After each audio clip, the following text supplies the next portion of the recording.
Okay, അപ്പോൾ എളുപ്പത്തിൽ ഉണ്ടാക്കാൻ പറ്റുന്ന ഒരു ചിക്കൻ സ്റ്റഫ്ഡ് അപ്പം ഞാൻ കാണിച്ചു തരാം. ഓക്കെ, അപ്പോൾ പാൻ ചൂടായിട്ട് നമുക്ക് ഇതിനകത്തോട്ട് മിൽമ നെയ്യ് ഒഴിക്കാം. ഇതെന്താന്നൊക്കെ അറിയാലോ അല്ലേ? സവാള, പച്ചമുളക്, ഇതെന്താ? Very good. അപ്പോൾ ഇത് മൂന്നും നമ്മളിട്ടിട്ട്, അപ്പോൾ നമ്മളിത് ഒന്ന് വെന്ത് കഴിയുമ്പോൾ നമ്മൾ മിൻസ്ഡ് ചിക്കൻ ഇടും കേട്ടോ.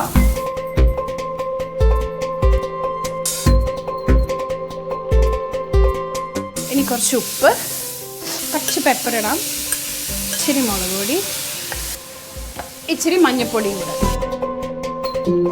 ഇനി ഇത് നമ്മൾ എന്ത് ചെയ്യുന്ന വെച്ചാൽ, ഇതിപ്പോൾ അപ്പവും ചിക്കൻ കറിയൊക്കെ അല്ലേ നീ കഴിക്കാറ്, ഇത് അപ്പത്തിൻ്റെ അകത്ത് നമ്മൾ ഈ ചിക്കൻ സ്റ്റഫ് ചെയ്തിടും. എന്നിട്ട് നമ്മളത് ലഞ്ച് ബോക്സിൽ കൊണ്ടുപോകും.